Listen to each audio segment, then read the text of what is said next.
Hello दोस्तों, स्वागत है आपका इस डे नाइट स्टडी चैनल में। और कैसे हैं आप लोग? देखिए, आप लोग सेकंड सेमेस्टर को पार करके सेकंड सेमेस्टर का एग्जाम देके आप लोग थर्ड सेमेस्टर में पहुंच गए हैं, क्योंकि बहुत सारे बच्चों का अभी रिजल्ट आया है, बहुत सारे बच्चों का रिजल्ट नहीं आया है। लेकिन जिनके आए हैं या जिनके नहीं आए, लेकिन आपकी थर्ड सेमेस्टर की क्लासेस स्टार्ट हो गई है। और इसी के बिहाफ से हम लोग आपका लगातार डिमांड भी आ रहा था, सर थर्ड सेमेस्टर की क्लासेस मैथमेटिक्स का कब कब स्टार्ट होगा, कब स्टार्ट होगा। तो देखिए, हम लोग यहाँ पे आपके सामने जो है आज से हम लोग स्टार्ट करने वाले हैं। और ये आपका आज हम लोग डिस्कशन स्टार्ट करेंगे मैथमेटिक्स का, ठीक है, बीएससी थर्ड सेमेस्टर का। और इसके बाद कल से जो होगा हमारा जो होगा सिलेबस रन करेगा और कंटिन्यूअसली हमारी क्लासेस जो होगा रन करता रहेगा, ठीक है। तो आज की क्लास में हम लोग क्या करने वाले हैं, हम लोग मैथ्स का जो बीएससी थर्ड सेमेस्टर का सिलेबस है उसको डिस्कशन करने वाले हैं। मैं आपको बता दूं, देखिए यहाँ पे नीचे लिखा हुआ है फॉर ऑल यूनिवर्सिटी, मतलब उत्तर प्रदेश के जितने भी यूनिवर्सिटी हैं उन सभी यूनिवर्सिटी के लिए काफी हेल्पफुल होने वाला है, क्योंकि मैक्सिमम जगह पे जो सिलेबस होते हैं यही आपको पढ़ाया जाता है। अभी मैं सिलेबस डिस्कशन करूंगा तो आप देख लीजिएगा आपके यहाँ मैच कर रहा है कि नहीं कर रहा है। यदि मैच कर रहा है तो डेफिनेटली आपके लिए बहुत ज्यादा हेल्पफुल होने वाला है, ठीक है। तो जैसे आपने फर्स्ट सेमेस्टर में देखा था जो आपका सिलेबस था, जैसे सेकंड सेमेस्टर में था, वैसे ही आपका थर्ड सेमेस्टर में भी है। थर्ड सेमेस्टर मतलब क्या वैसे है, मतलब इसमें भी आपका मैथमेटिक्स में दो पोर्शन होते हैं।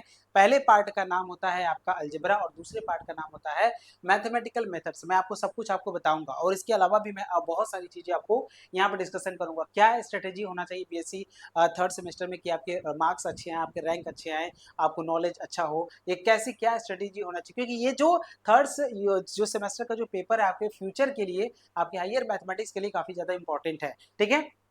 तो आइए हम लोग देखते हैं क्या क्या पढ़ना है और क्या क्या सब चीजें हैं, हम लोग यहाँ पे डिस्कशन करने जा रहे हैं। इस वीडियो में लोग क्या देखेंगे, तो इसमें लोग देखेंगे सिलेबस। सबसे पहला जो सबसे मेन पोर्शन है वो है आपका सिलेबस। सबसे मेन पोर्शन क्या है, वो है आपका सिलेबस है। तो सबसे पहले हम लोग सिलेबस को देखेंगे, फिर आपका एग्जाम पैटर्न को देखेंगे कि आपका एग्जाम किस टाइप से होता है, मतलब आपका या तो एमसीक्यू होगा या फिर सब्जेक्टिव होगा, वो किस टाइप होगा वो भी हम आपको बताएंगे। और एग्जाम डेट के बारे में हम लोग बात करेंगे कि आपका एग्जाम कब हो सकता है, पासिंग मार्क्स कितने परसेंटेज मार्क्स आप लाएं कि जिससे कि आप पास हो जाए, आपका बैक न लगे, ठीक है। और mid term examination end semester examination, आपका मिड टर्म एग्जामिनेशन कब होगा और सेमेस्टर एग्जामिनेशन कब होगा, ये सभी चीजों का हम लोग डिस्कशन करेंगे। और लास्ट हम लोग प्रिपरेशन स्ट्रेटेजी हम आपको बताएंगे, मतलब पीएस हम आपको बताएंगे, प्रिपरेशन स्ट्रेटेजी क्या होनी चाहिए बीएससी थर्ड सेमेस्टर में जिससे कि आपका अच्छा नंबर आए, ठीक है। तो आइए सबसे पहले आप सिलेबस की बात करते हैं, तो हम लोग सबसे पहले सिलेबस को देख लेते हैं। मैं आपको बता दूं, आपके इसमें जो है दो पार्ट है मैथमेटिक्स में, इसमें दो पार्ट है। पहला पार्ट क्या है, अलजेब्रा, और दूसरा पार्ट क्या है, मैथमेटिकल मेथड्स। क्या पहला और दूसरे पेपर में कोई मैचिंग है? बिल्कुल मैं कहूँगा कोई मैचिंग नहीं है। पहला पेपर एकदम अपने धुन धुन में जाता है और दूसरा पेपर जो था एकदम अपने धुन में जाता है। ये जो पहला पेपर है, ये पहला पेपर आपने फर्स्ट सेमेस्टर और सेकेंड सेमेस्टर में कुछ नहीं पढ़ा है, समझ रहे हैं। एकदम नई चीज आपको मिलेगा, एकदम न्यू चीज आपको मिलेगा अलजेब्रा में पढ़ने के लिए। क्या है, इसमें आपका चार यूनिट होता है, इसमें आपका चार होता है। और इसके बाद जो दूसरा पेपर आपका जो है मैथमेटिकल मेथड्स, इसमें भी आपका चार होता है। तो चार इसमें आप देखेंगे यूनिट और चार इसमें देखेंगे। अगर आप देखें तो सबसे पहला क्या है, equivalence relation and partition. Class 12th में आपने समतुल्य रिलेशन पढ़ा था, तो वही इक्विवेलेंस रिलेशन है एंड पार्टीशन है। ये सबसे पहली टॉपिक आपको पढ़ने को मिलेगा। कॉन्ग्रुएंस मॉडुलो एन आपको मिलेगा, कॉन्ग्रुएंस मॉडुलो एन आपको मिलेगा। डेफिनेशन ऑफ ग्रुप मिलेगा, ठीक है, विथ एग्जांपल्स मतलब ग्रुप क्या है, बाइनरी ऑपरेशन, ठीक है, क्लोजर हो, associative, existence of identity, existence of inverse, ये चार प्रॉपर्टी कोई भी non empty set. G with respect to some binary operation के रिस्पेक्ट में अगर फॉर्म करता है तो वो क्या होता है, साइक्लिक, सॉरी वो हमारा ग्रुप होता है। सिंपल प्रॉपर्टीज उसके होते हैं, सब ग्रुप क्या होता है, जनरेटर्स ऑफ ग्रुप क्या होते हैं, और हमारे साइक्लिक ग्रुप क्या होते हैं, ये सब चीजें हम यहाँ पे पढ़ने वाले हैं। फिर इसके बाद हम लोग देखेंगे दूसरा यूनिट में लोग बात करेंगे परमुटेशन ग्रुप। बहुत इंपॉर्टेंट है ये जो पहला यूनिट था, यहाँ से क्वेश्चन मिलता है। परमुटेशन ग्रुप से भी बहुत इंपॉर्टेंट आपको मिलता है। इवन और ऑड परमुटेशन क्या होता है, अगर नंबर ऑफ ट्रांसपोजिशन इवन है तो even permutation, number of transposition odd है तो ऑड परमुटेशन। अल्टरनेटिंग ग्रुप क्या होता है ये भी आपको दिखाएंगे, ठीक है। कैले हैमिल्टन थ्योरम होता है, कैले हैमिल्टन थ्योरम, कैले थ्योरम होते हैं, फिर डायरेक्ट प्रोडक्ट्स होते हैं, फिर कोसेट डिकम्पोजिशन भी होता है, फिर लॉग्रेंजेस थ्योरम होते हैं, मतलब द ऑर्डर ऑफ सब group always divides order of group. इसके बाद क्या होता है, एंड इट्स कंसर्न, फिर फर्मेट्स होते हैं और आइलर्स थ्योरम होते हैं। इस तीन थ्योरम चार थ्योरम होते हैं, जिसमें कि कैले थ्योरम, लॉग्रेंज थ्योरम और फर्मेट थ्योरम और आइलर थ्योरम। हर बार कोई ना कोई थ्योरम आपको पूछता है आपके एग्जाम में, ठीक है, इसलिए तैयार कर लीजिएगा, इंपॉर्टेंट होता है। 20 नंबर के क्वेश्चन में आता है, मतलब लॉन्ग में आता है। फिर इसके बाद हम लोग नॉर्मल सब ग्रुप देखेंगे, फिर क्या देखेंगे, कोसेंट ग्रुप देखेंगे, ठीक है, फिर होमोमॉर्फिज्म देखेंगे, आइसोमॉर्फिज्म देखेंगे, फंडामेंटल थ्योरम ऑफ होमोमॉर्फिज्म देखेंगे, और इसके बाद थ्योरम्स ऑन आइसोमॉर्फिज्म देखेंगे। आइसोमॉर्फिज्म क्या होता है, कोई भी फंक्शन हमारा जी से जी पे डिफाइन है, जी1 से जी2 पे डिफाइन है, अगर वो हमारा 1 1 हो और ऑन2 हो और होमोमॉर्फिज्म हो जाता है तो हमारा क्या होता है, आइसोमॉर्फिज्म। तो बहुत इंपॉर्टेंट यूनिट है। इसके बाद रिंग की बात करते हैं, सब रिंग की बात करते हैं, इंटीग्रल डोमेन की बात करते हैं, फील्ड की बात करते हैं। कैरेक्टरिस्टिक ऑफ रिंग होता है, आइडियल एंड क्वोशेंट होता है, रिंग होते हैं, रिंग होमोमॉर्फिज्म होता है, क्वोशेंट फील्ड होता है, फिर इंटीग्रल डोमेन होता है। ये सभी चीजें मैं आपको यहाँ पे डिस्कशन कराऊंगा बहुत बढ़िया से, और एक एक पॉइंट पर एक एक चीज पर मैं आपको बात करूंगा। मैं आपको फिर से बता दूं, इस यूनिट में मैक्सिमम थ्योरम ही आते हैं। मैक्सिमम थ्योरम, अगर आप कहें 70% थ्योरम तो 30% क्वेश्चन बनते हैं बस। मतलब थ्योरम थ्योरम थ्योरम।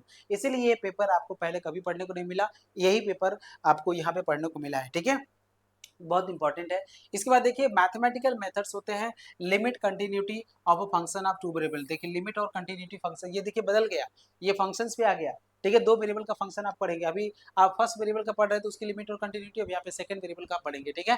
डिफरेंशिएशन पढ़ेंगे आप फंक्शंस ऑफ टू वेरिएबल का, necessary and sufficient condition for the differentiability of functions of two variable. अभी दो वेरिएबल पर ही हम लोग बात करेंगे क्या होता है। फिर स्वार्ट्ज एंड यंग्स थ्योरम, तो Taylor's theorem for the functions of two variable with example, maxima and minima. Taylor's theorem पढ़ेंगे, जैसे आपने टेलर्स थ्योरम पढ़ा था अपने बीएससी फर्स्ट सेमेस्टर में, आपको याद होगा टेलर्स और मैक्लॉरिन थ्योरम। उसी तरीके से यहाँ पर भी आप पढ़ेंगे टेलर्स और मैक्लॉरिन, लेकिन यहाँ पे दो वेरिएबल का पढ़ेंगे, ठीक है, टेलर्स थ्योरम ही पढ़ेंगे। मैक्सिमा एंड मिनिमा पढ़ेंगे दो फंक्शंस का, दो वेरिएबल का आपको मैक्सिमम, मतलब आप ये करेंगे P Q R S T, ये पांचों निकालना पड़ेगा, और पांचों में आप देखेंगे कि ठीक है, R T minus S square अगर ग्रेटर देन जीरो है, R T minus S square equal to zero है, R T minus S square less than zero है, तो उस पर कंडीशन बनते हैं।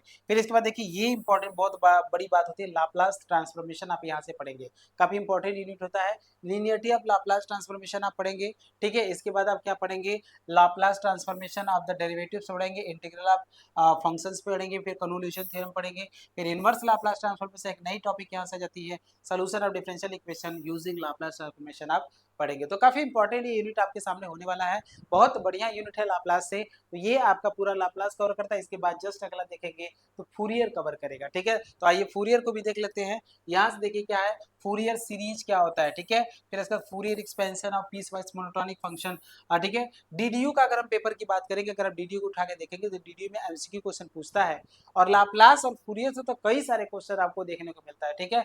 Half and full range expansion, half and full range expansion देखेंगे, फूरियर ट्रांसफॉर्मेशन देखेंगे, उसमें फाइनाइट और इनफाइनाइट दोनों आते हैं, फिर फूरियर इंटीग्रल आप देखेंगे, ठीक है।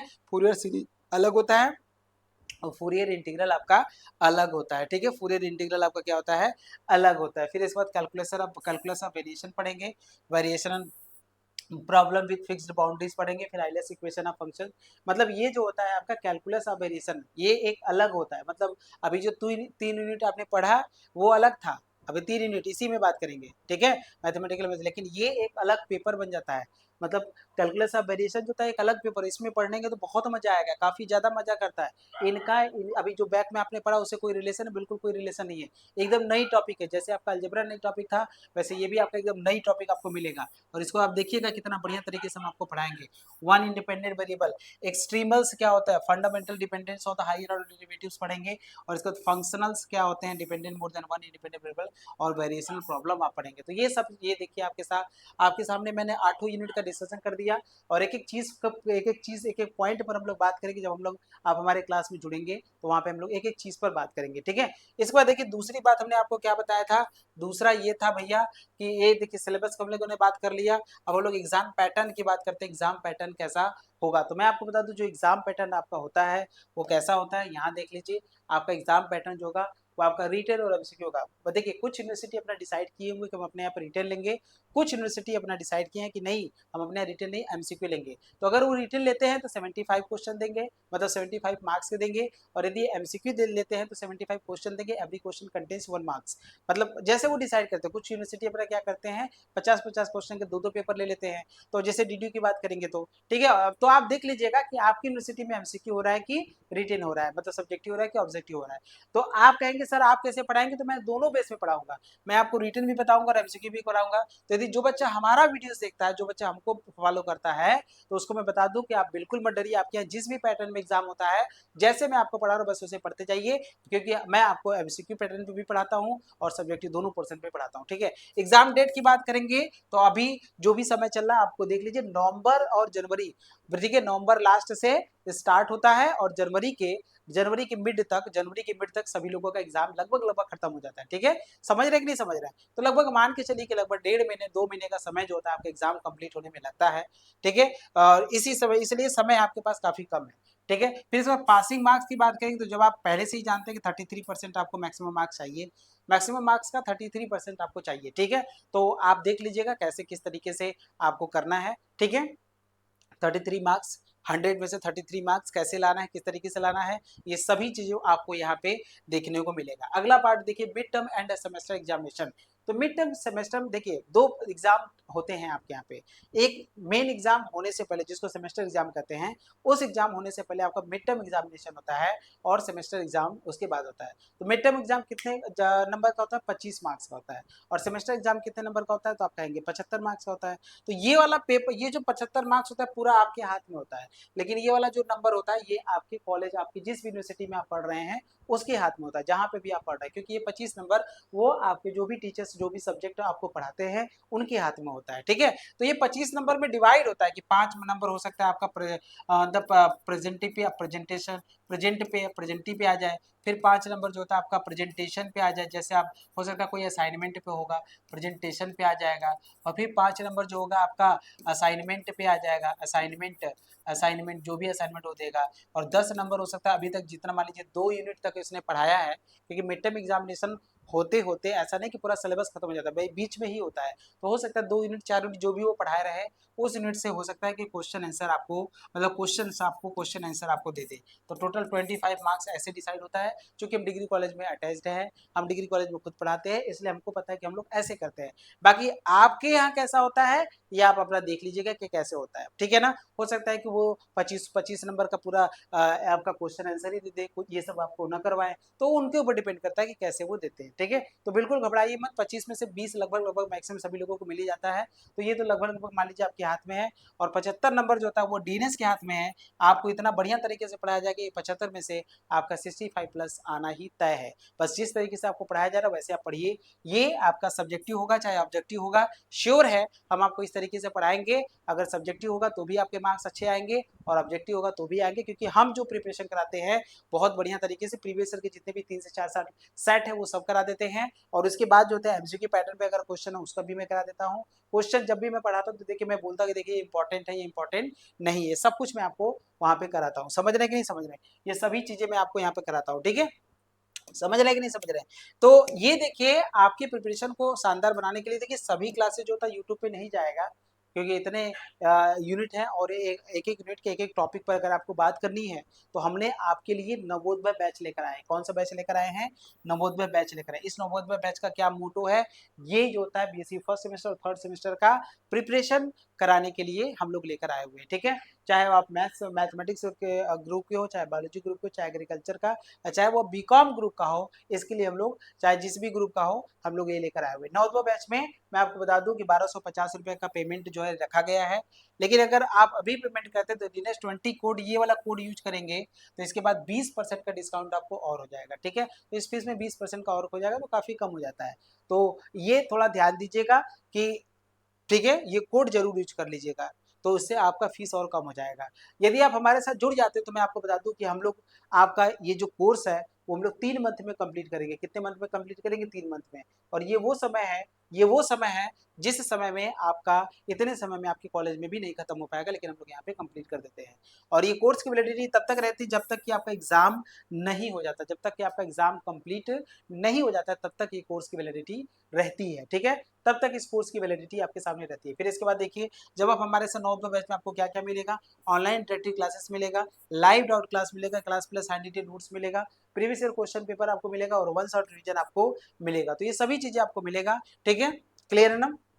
आपको करना है क्या, डीनेस एजुकेयर ऐप डाउनलोड करना है प्ले स्टोर से, और यही थंबनेल आपको दिखेगा, उसी पे क्लिक करिएगा, ये कोड यूज करिएगा, आप हमारे साथ जुड़ जाएंगे। और इसके अलावा भी अगर आपको कोई डाउट होता है तो इस नंबर पे आप व्हाट्सअप कर सकते हैं, इस नंबर पे आप कॉल कर सकते हैं, तो आपको रिप्लाई मिल जाएगा। ठीक है, तो ये सभी चीजें मैंने आपको बताया, मुझे उम्मीद है कि आप लोग हमारे साथ जरूर जुड़ेंगे, ऐप के साथ जुड़िएगा, क्योंकि बहुत ज्यादा जरूरी है, क्योंकि सिलेबस इतना बढ़िया है, इतना शानदार है कि आप उसको जब पढ़ेंगे तो बहुत इंजॉयमेंट आएगा। ठीक है, चलिए फिर मिलते हैं नेक्स्ट लेक्चर में। गुड नाइट आप लोगों को, गुड नाइट, गुड नाइट।